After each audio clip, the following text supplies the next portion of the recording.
નમસ્કાર દર્શક મિત્રો, આઝાદ મીડિયા લાઈવ ન્યૂઝમાં આપ સૌનું હાર્દિક સ્વાગત છે। દાહોદના ધાનપુર તાલુકાના કોટુ ગામે મનરેગા યોજનામાં વ્યાપક ભ્રષ્ટાચાર આચરવામાં આવતો હોવાની બૂમો ઉઠી છે।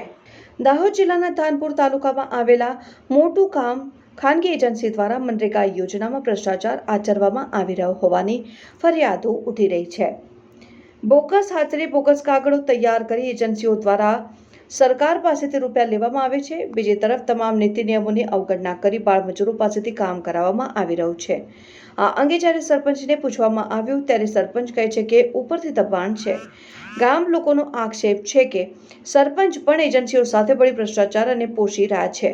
આ તો માત્ર કોટુ ગામની ફરિયાદ છે। જો તપાસ કરવામાં આવે તો ધાનપુર તાલુકામાં મનરેગા યોજનામાં મોટા પ્રમાણમાં ભ્રષ્ટાચાર બહાર આવી શકે તેમ છે। કલ્પેશ ચૌહાણ, આઝાદ મીડિયા લાઈવ, દાહોદ।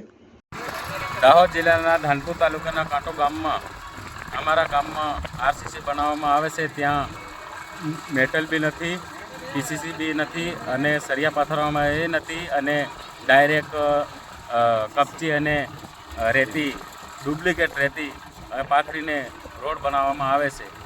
તો અમે ગામના બધા માણસો ભેગા મળીને આ રજૂઆત કરીએ છીએ તો કાયદેસરની આની સારી કામગીરી થાય એના માટે અમે અહીંયા કામ ચાલુ છે ત્યાં સ્થળ ઉપર હાજર છીએ અને આવું કામ અમે બંધ કરાવીએ છીએ। કાયદેસરનું કામ અમારે જોઈએ છે। આની પહેલાં કોઈ કામ આની પહેલાં બે વાર માટી મેટલ બોલાડેલા છે, એના સિવાય માટી મેટલ થયું જ નથી આમાં। ડાયરેક્ટ માટી મેટલ રોડ ડાયરેક્ટ માટી મેટલ બોલાડી દીધું છે પહેલાં 2 વાર। આ કયા યોજનાનો રસ્તો છે આરસીસી? હા, એજન્સીમાં આવેલો છે પણ નરેગા યોજનામાં લીધેલો છે એ લોકો। કઈ એજન્સી? નરેગામાં લીધેલો છે એમ કેવું છે, સરપંચને કીધું કે એજન્સીમાં ખોપાઈ ગયો છે અને તમે જે કંઈ જ્યાં કામ ચાલતું હોય ત્યાં તમે સ્થળ ઉપર પહોંચો અને તમે કહો કે કામગીરી સારું કરે એવું કીધું સરપંચ। ત્યાં કામગીરી કેવી ચાલી રહી છે? કામગીરી બધી આ ડુપ્લિકેટ ચાલી રહી અને પાણી બી જ્યારે સ્ટાર્ટિંગમાં ચાલુ કરી તે પાણી બી નથી છટાવવામાં આવતું। અને કેટલાની ભરાઈ મળે છે આમાં? અહીંયા 2 ઇંચની ને 1.5 ઇંચની મળે છે ગમે ત્યાં, અને કાયદેસરની તો 5 થી 4 ઇંચની ભરાઈ મળવી જોઈએ અને કાયદેસરની સિમેન્ટ બી એ રીતનો વાપરવો જોઈએ એમ। તમારી માંગ શું છે?